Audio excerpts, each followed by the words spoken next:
La posibilidad de charlar un ratito de este tema a el presidente del espacio Hijos de Corrientes, Daniel Cian, que está en línea. Daniel, muy buenas tardes, ¿cómo estás? Alicia Rivas te saluda desde la radio de la Universidad Nacional de Misiones.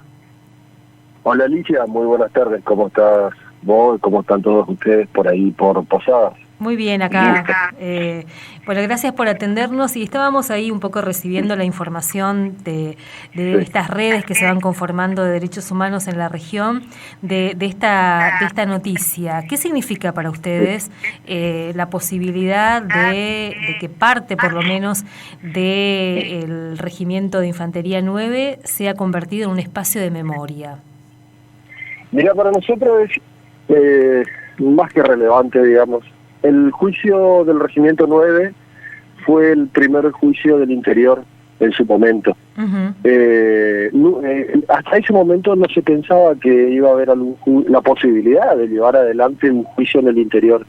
Y sin embargo, por las dificultades a veces políticas, teniendo en cuenta que Corrientes es una provincia que siempre estuvo dirigida por sectores muy conservadores, pero sí, se llevó adelante. Uh-huh. Es cierto que también Corrientes vienen muchos sobrevivientes, expresos y militantes de derechos humanos, no solamente en la capital, sino también en el interior. Uh-huh. La verdad que todos hemos hecho fuerza durante tantos años como para que un sitio más de memoria de los 700 centros clandestinos que existen en el país se convirtiera en esto, en espacio de memoria. Uh-huh. El Regimiento 9 es muy importante también porque era cabecera de la región y de aquí salían las órdenes en los años de la dictadura hacia el resto de las zonas, es decir, salían órdenes para Chaco, salían órdenes para Formosa, para Misiones también, era como cabecera, digamos, Uh-huh. por ser un regimiento de infantería. No solamente tenía un centro clandestino ahí adentro, sino que también salían las órdenes para toda la región. Uh-huh. Y bueno, el juicio que se hizo en el Regimiento 9 llegó a la conclusión de cuatro sentencias, 4 imputaciones, con innumerables testimonios y la posibilidad también de un segundo juicio. Ese segundo juicio está en perspectiva de ser realizado a partir de abril. Uh-huh. En Corrientes. Abril del año que viene, digamos. Del año que viene, Uh-huh. Exactamente, donde ya se incluyen las articulaciones con Gendarmería, las articulaciones con Policía Provincial, es decir, que hay imputados Uh-huh. en este segundo juicio de Policía, de Gendarmería, porque a los detenidos de manera clandestina, de manera irregular durante los años de la dictadura, los llevaban articulando entre ellos, ¿no? Entre Gendarmería, Uh-huh. el Ejército, que daban las órdenes, y la Policía. Uh-huh.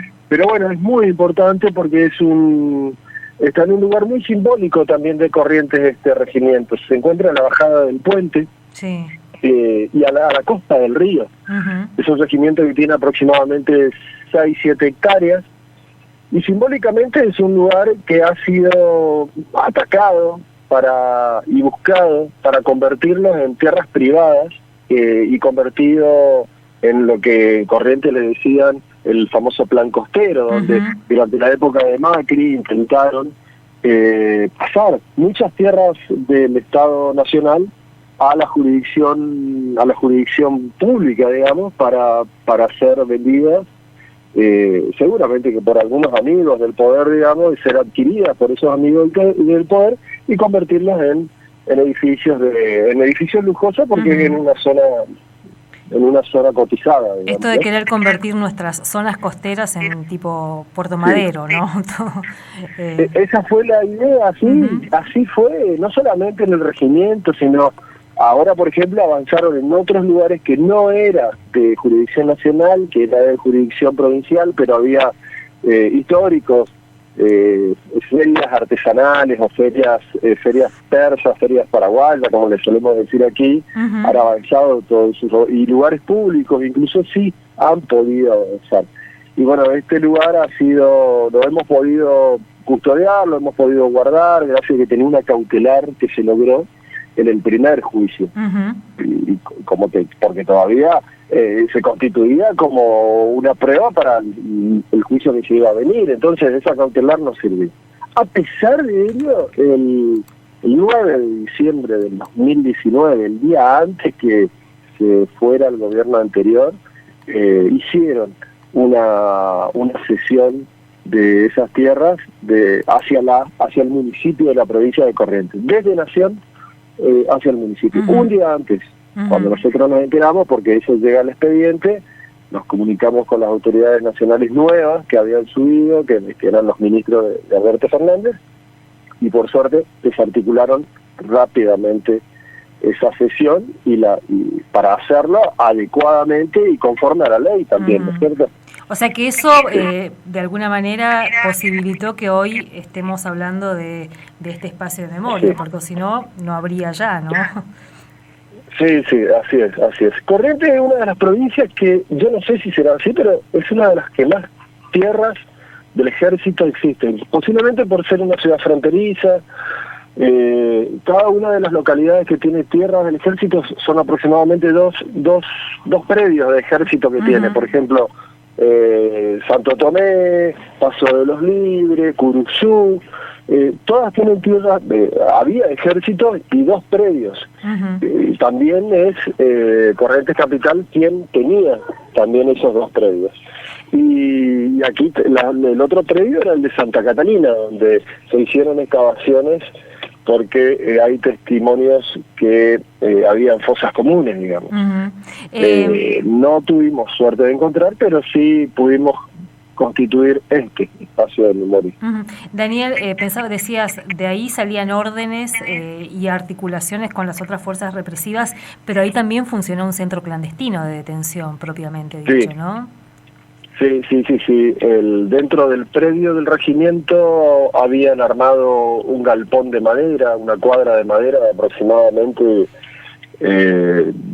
15, 20 metros de ancho por 60, 70 de largo, que en su momento, previo a la dictadura, era utilizado con otras funciones, y durante la dictadura fue utilizado como el lugar de tortura, por donde pasaron exclusivamente más de 300 ciudadanos de Corrientes y de otras provincias por este lugar, y donde los testimonios que se encuentran en el juicio apuntan al lugar donde incluso pasaron compañeros y compañeras que después eran llevados a Margarita Belén y que fueron fusilados en Margarita Belén. Yo recuerdo para ese juicio un docente nuestro de la Facultad de Humanidades, hoy jubilado ya, testimonió en esa causa y era uno de los que estuvo justamente en ese lugar que mencionás, que se llama Jorge Trainer, y Jorge tenía de esa experiencia ahí un jarro, un jarrito de aluminio donde él iba contando que ponían los nombres de los que iban saliendo y él fue el último que estuvo ahí y se quedó con el jarro. Claro, sí, es cierto. Es cierto, figura el testimonio de él en la sentencia justamente, y bueno, es uno de los misioneros, digamos, que pasó por este centro clandestino, y si mal no me equivoco fue uno de los que nosotros hemos invitado justamente para este sábado, porque este sábado vamos a constituir, vamos a hacer un acto de constitución como espacio de memoria, y hemos invitado no solamente a la ciudadanía general, sino principalmente a todos aquellos sobrevivientes que pasaron por este centro clandestino, teniendo un cuidado especial con todos ellos, porque desde que se instaló la democracia hemos entrado, sí, nosotros como militantes del espacio de derechos humanos en algunas oportunidades, y ha sido muy fuerte, muy duro. Entrar en un lugar tan difícil, con tanta oscuridad, planteado como un lugar de terror, donde los imputados y sentenciados, que eran los torturadores, se valieron de innumerables mecanismos para torturar y con vejámenes, con picanas eléctricas. Entonces, ya en la democracia, digamos, los compañeros que por ahí, las personas que por ahí pasaron, sienten una carga muy fuerte. Y bueno, hemos constituido por suerte un sector joven que acompaña, que contiene, que acompaña esos primeros pasos de ingreso incluso, que simbólicamente vienen a reivindicar esos primeros pasos con la juventud al lado y con un discurso de reparación, de reivindicación de esos muchachos que en los 70 fueron militantes y pasaron los peores momentos de su vida en estos centros clandestinos. Daniel, particularmente yo soy hijo, pero mis padres no pasaron por este centro clandestino. Claro. Ellos fueron asesinados en Rosario. Pero lo entiendo, y todos nosotros que estamos aquí, claramente que entendemos los que nuestros padres, digamos, pasaron dentro de los centros clandestinos. Y por lo que leíamos es una parte del regimiento de infantería el que va a ser reconocido como sitio de memoria, como espacio de memoria. La otra parte que sigue activa, sigue funcionando bajo la órbita del Ministerio del Ejército, sería en este caso el Ministerio de Defensa. Sí, el predio, todo el predio es nacional y estaba bajo la órbita del Ministerio de Defensa. Aquí lo que ocurre es solamente que una parte del predio pasa a otra órbita de nación, del Ministerio de Gobierno y Justicia de Nación. La parte que pasa se constituye al Ministerio de Gobierno y de Secretaría de Derechos Humanos. Pasa queda en la órbita de Nación y nosotros nos constituimos como, no sé cómo decirte, pero es como una comisión, después se hace un acuerdo y esta comisión queda en la gestión, en la administración. El otro predio, la otra parte queda en el Ministerio de Defensa. No se va a utilizar para otra función. A nosotros nos parece súper importante que el ejército de hoy siga en funciones.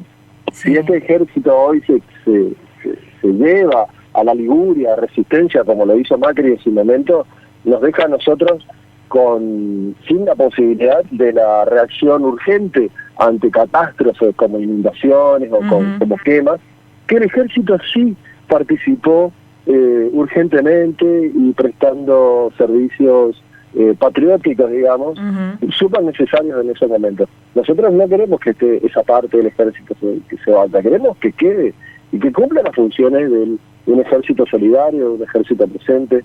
Y además es una forma de hacerse cargo de esa parte de la historia, digamos, de la que fueron responsables. Claro, exactamente. ¿no? Sí, porque si no pareciera que no tiene nada que ver con ellos, o sea... Claro, exactamente.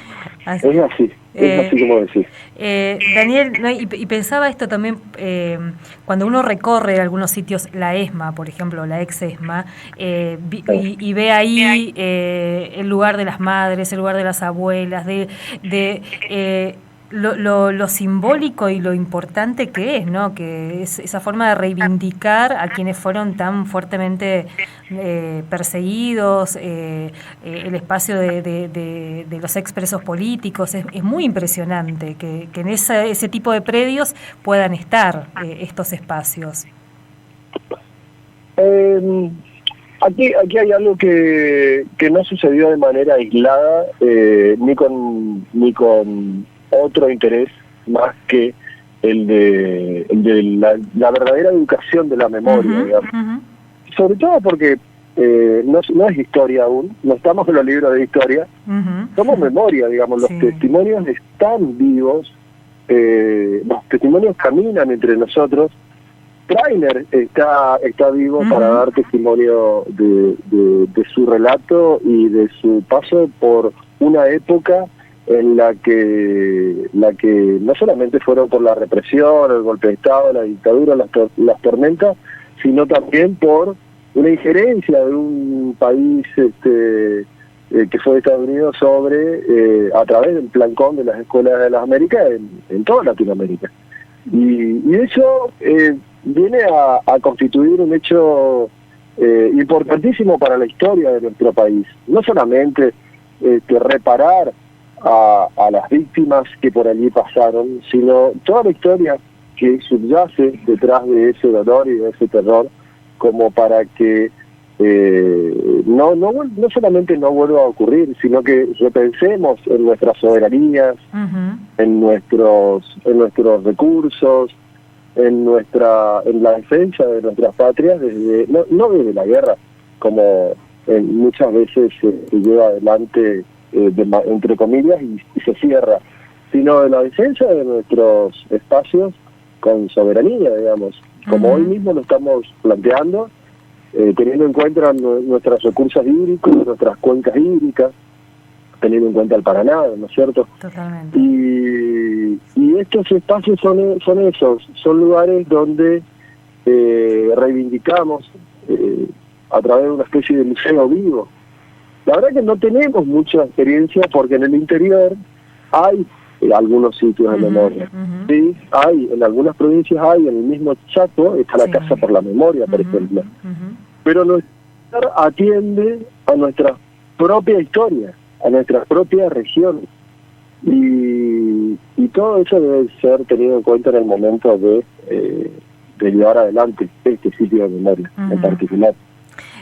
Daniel, queremos agradecerte este tiempo y bueno, seguramente vamos a estar en contacto nuevamente y si existe la posibilidad, seguramente misioneros también van a participar porque sabemos la importancia y cómo han venido siguiendo la posibilidad de que este lugar sea considerado justamente un espacio de memoria. Así que muchas gracias.